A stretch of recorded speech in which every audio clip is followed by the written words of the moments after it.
Hello everyone and welcome back to Chart Power, or if this is your first time here, welcome to our small but quickly growing channel.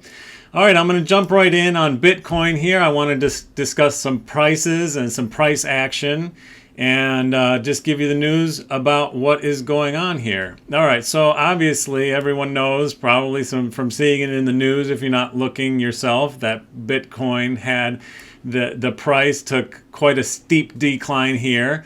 And then after it broke through this area, it broke down to the downside and has been kind of fighting its way back up to this area for the last couple weeks. Okay, so that's where we're at now.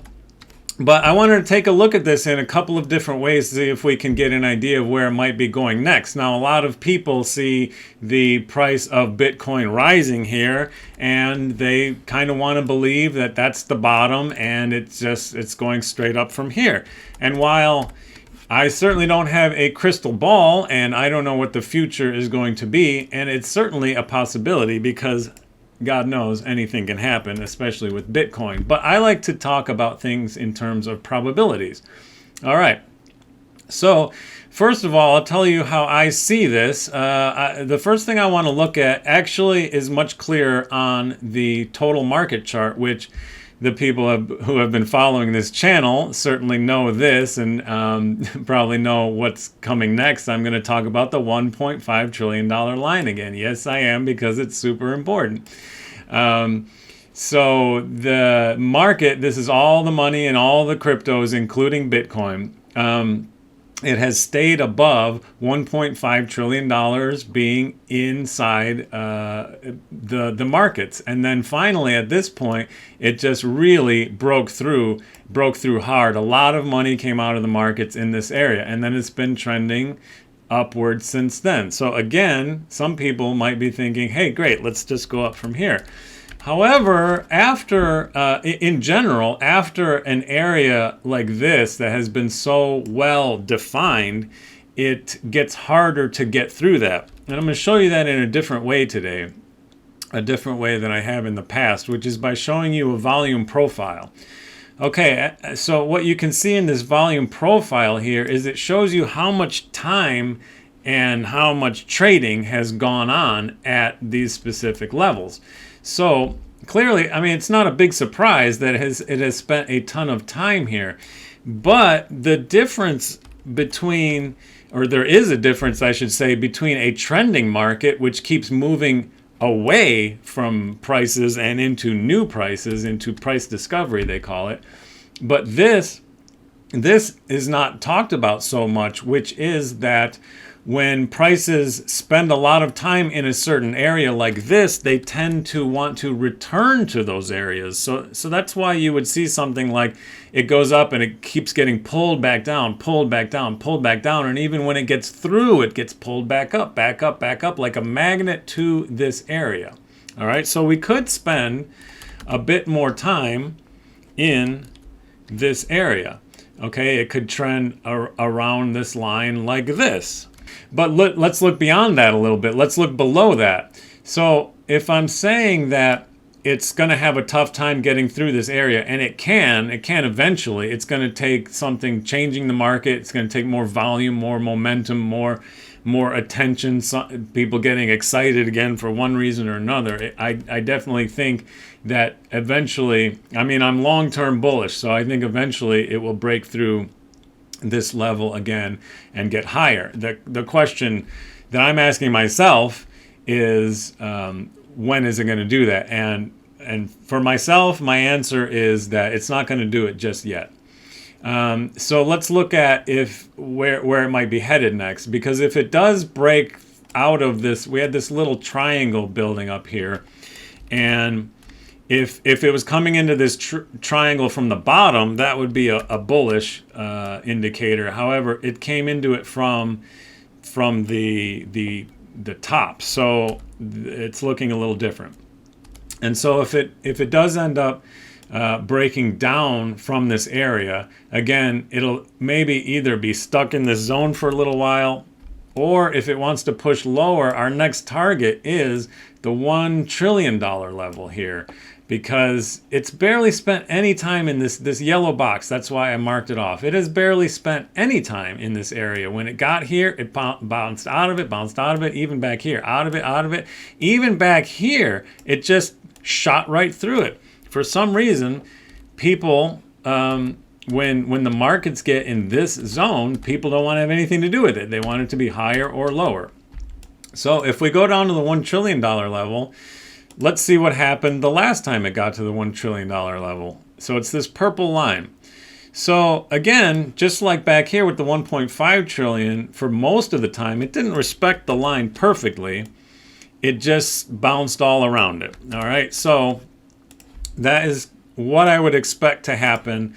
If it gets down here, it's going to trend in this area for a little while, and then at that point we're going to have to reassess if it's going to head up from there or down from there. But in the short term, I'm seeing the probabilities stacking up, pointing to us either going more sideways or more down.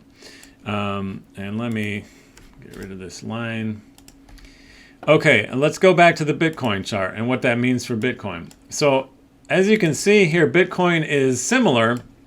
There are slight differences between the total market chart and the Bitcoin price chart and the way the prices are moving. And also, let's just look at the volume indicator at this point. Volume moves markets. So it has moved up here recently, but look at what the volume has been doing. It has been descending, and even the last little bump, this changed just since I started planning this video, but just the last little bump here, again, a little higher volume and a more of a dip. Every time there's more volume, the price of Bitcoin dips.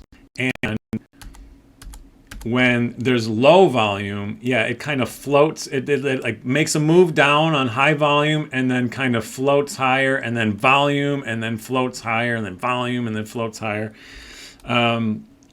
That's what has happened here, and that may be the pattern that repeats here.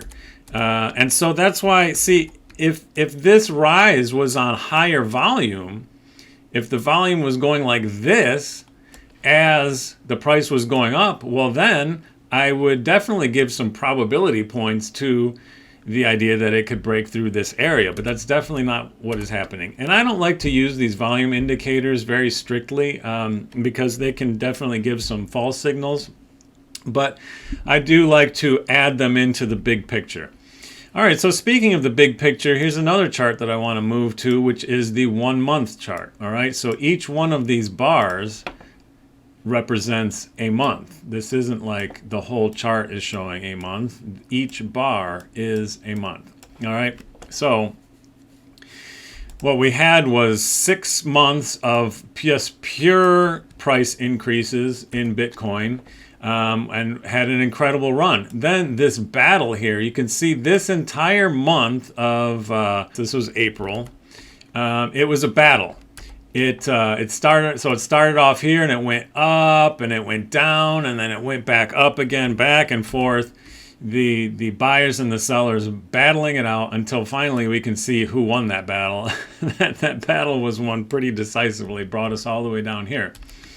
But what we see now is a slowing down of the price movement, and ideally, in a healthy trending market, it would slow down like this and then slowly start picking up speed again, and maybe we could get something like that, right? So that's how you end up with a trend like that.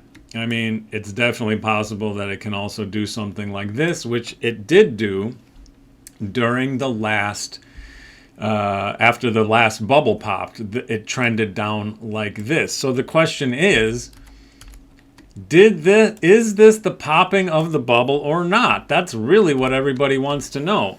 And I'll show you. So I showed you some short-term indicators that in the short term, I don't see a lot of upward potential. But let's look at the long term. Okay, so this is our long-term look. All right, and what this is is I overlaid each market cycle in Bitcoin over the cycle, like the market where we're at right now.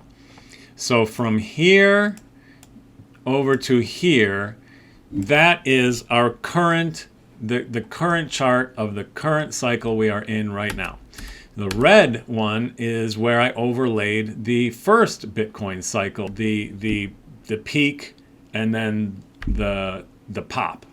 So a lot of people have done charts like this before, but the only ones that I have seen are people measuring from either the lows to where we're at now, or the halving, if you know what that is, the Bitcoin halving, to where we're at now, to compare the cycles. If you don't know what the halving is, you should definitely subscribe to this channel so you can get educated on important details like that.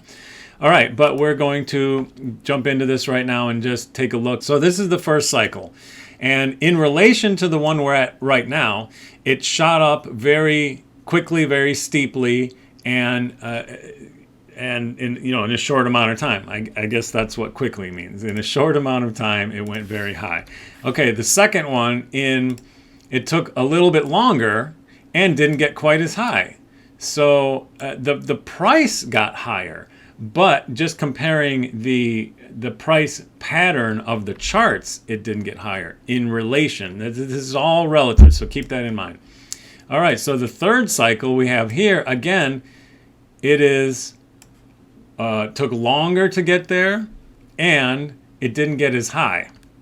So where are we at right now? Well, where we're at right now is here.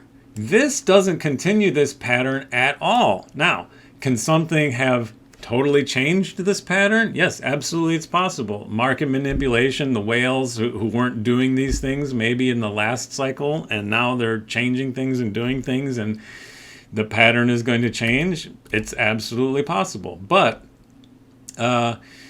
we really don't have any confirmation of that. That's all speculation.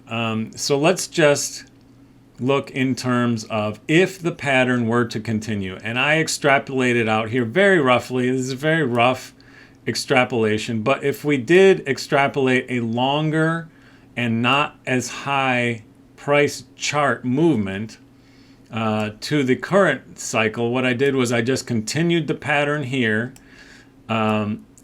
to roughly reach where this would be extrapolated out to. Now this gives us a price of somewhere around $260,000 for this market cycle, but also a timeline of January 2024. And I don't see a lot of people extrapolating out quite this far, but my purpose in showing you this is that any way you look at it, from peak to peak or valley to valley or halving to halving, either way,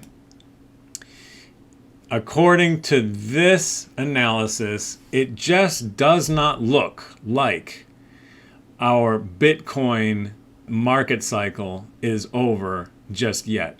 Well, that's all I have for you today. If you found this information useful, please give it a thumbs up. It really helps out the channel. And if you want to follow along as I track this data in the future, a great way to be notified of those videos is to subscribe to this channel. Thanks for joining me, and I'll see you next time. Bye-bye.